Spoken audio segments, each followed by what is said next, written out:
Imagínense ustedes que cuando fui a visitar uno de estos colegios me encuentro con un animal fantástico, un bestiario, como los que acabo de citar, pero no hecho ni por Borges ni por Guerrero, sino hecho por niños de primero primaria. Con esa fascinación asistí al Colegio Fernando Massuera, en la localidad de Bosa, para conocer la experiencia de primera mano, poder conversar con el artífice de ella, que es el docente Daniel Cruz, y conocer a sus estudiantes, ¿no? Unos niños de primero primaria que están en la categoría estudiantes que aprenden a leer y escribir. Voy a permitir leer un pequeño fragmento del texto que ya se encuentra colgado, como lo dijeron en redacademica.com, y después de la lectura de ese texto voy a invitar a los protagonistas aquí a que se sienten conmigo y conversar un ratito para que ustedes puedan conocer un poquito más de cerca de qué se trata esta experiencia de calabozos embrujados. El docente Daniel Cruz es licenciado en Lingüística y Literatura, especializado en Pedagogía y Docencia con una maestría en Educación. Cruz trabajó su tesis de maestría con el DUA, Diseño Universal para el Aprendizaje, promovido por la UNICEF. Bajo este enfoque, el docente diseña los materiales de trabajo según el grupo de estudiantes y sus necesidades. Para el caso de Cruz, el profesor identificó que los estudiantes de primero no estaban en los mismos niveles de desarrollo de las habilidades de lectura y escritura, haciendo uso de las evaluaciones propuestas en el material ATAR. A partir de estos resultados, tuvo que ser creativo para idear sus propios materiales y una estrategia unificadora. Había que leer muy bien al grupo y trabajar a partir de esa lectura. Por favor, quiero que recibamos con un aplauso al docente Daniel Cruz de la Institución Educativa de la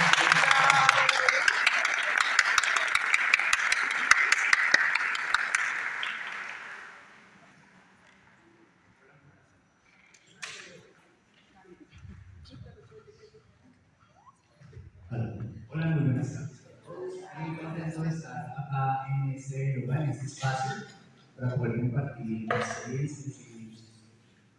Bueno, Daniel, un gusto volver a hablar contigo.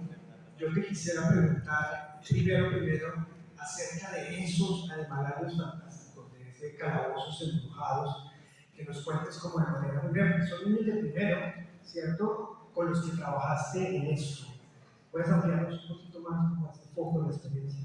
Bueno, recordemos que por allá en los años 80, 70, quizás antes, existía un juego de mesa que se llama Calabozos y Dragones. Entonces, básicamente, el juego consiste en fortalecer la imaginación. Entonces, quizá teniendo presente que los niños tienen una imaginación fantástica, tomamos justamente ese calabozos y dragones, pero lo vamos a convertir en calabozos fantásticos, en donde animales común y corriente, por decirlo de alguna forma, animales como un pollo, un gallo, una rana, se van a convertir mitad un marrano, no, cabeza de marrano y cuerpo de serpiente, ¿por qué no? Entonces, a partir de ahí, y justamente con este proyecto de electroescritura, por supuesto acompañados de nuestra profesional, que nos apoyó muchísimo, logramos también tomar la decisión de que los animales serían una forma muy bonita de introducción a los chicos a la lectura, porque quizá también uno de los problemas en temas de electroescritura y acercar a los niños a la lectura es el tema de la motivación. Justamente el RUA, que como tú lo decías, lo trabajé en mi tesis de maestría, trabaja unas líneas con unos pilares muy específicos. Uno de ellos justamente es la motivación. Sin motivación es muy difícil que los niños aprendan a leer. No les llama la atención, simplemente lo desechan. Entonces, basado justamente también en el material, que me di cuenta que es un material que hace mucho énfasis en los animalitos, les encantó a los niños. Conocer a los niños es fundamental.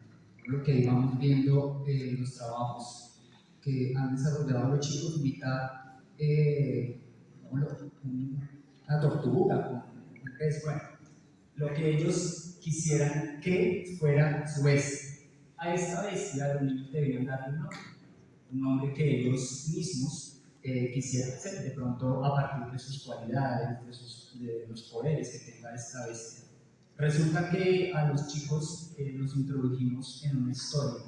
Dice que el mago, un mago muy poderoso, inmediatamente lanzó un hechizo sobre los calabozos de la ciudad, convirtiendo a estos animalitos en bestias. Entonces a partir de ahí empezamos a trabajar el tema de Cuba también, porque digamos, cómo hacer, eso es como la duda grande que tenemos los docentes, el cómo poder trabajar con todos los chicos, que todos los chicos teniendo en cuenta su heterogeneidad es grandísima. No todos los niños son iguales, no todos los niños aprenden de la misma forma.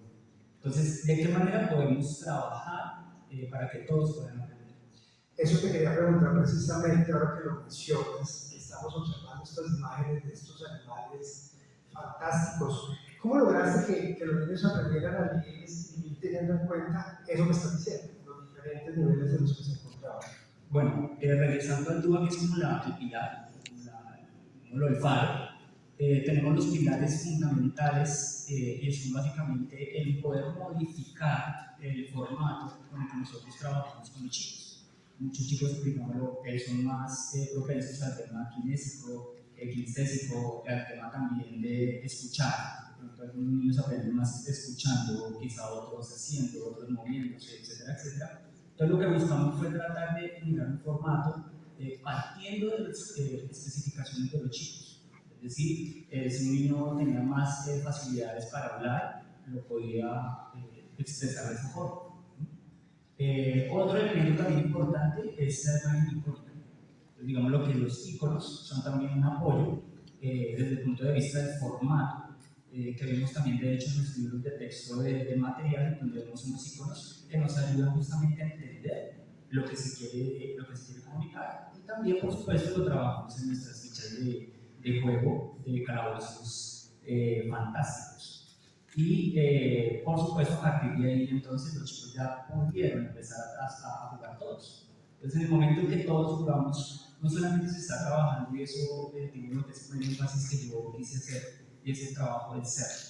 Quizá de pronto como docentes nos enfrascamos quizá un poco en el tema académico, en sacar resultados, en que los chicos aprendan a leer y escribir, pero de pronto se nos está olvidando el ser, el compartir, el afecto, que en muchas ocasiones hay situaciones con chicos y como todo profe público lo debe haber experimentado en algún momento, de carencia de afecto, carencia de una palabra bonita, que te escuchen, escucharlo.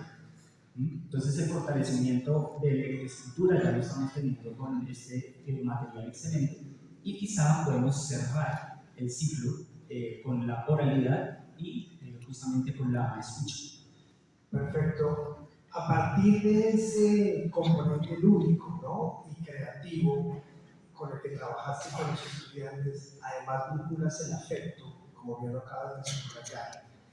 Y quisiera como que nos detuviéramos ahí. O sea, está lo lúdico, está el afecto, y tú nombraste el ser. Entonces, lenguaje, pensamiento, afecto, todo eso es unido para que los estudiantes pudiesen pues aprender a leer y escribir. ¿Qué tan importante es el afecto en ese proceso? Es fundamental.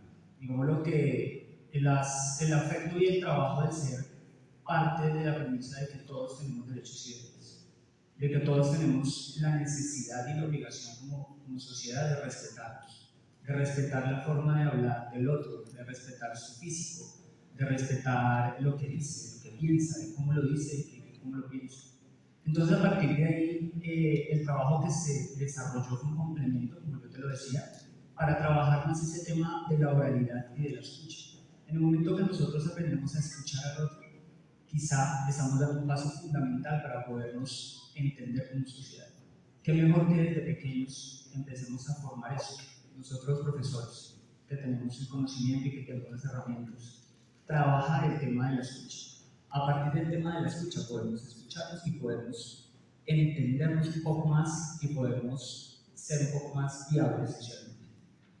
Ok, teniendo en cuenta, Daniel, que tú precisamente trabajas en estos primeros grados escolares, y aquí en la audiencia tenemos muchos colegas que están en ese mismo trabajo que comenzaron mensaje les podría dar a esos maestros que tienen el reto de los primeros grados escolares para alcanzar, pues, digamos, éxito en estos procesos de lectoescritura? Bueno, mira, el consejo fundamental, conocer a nuestros estudiantes.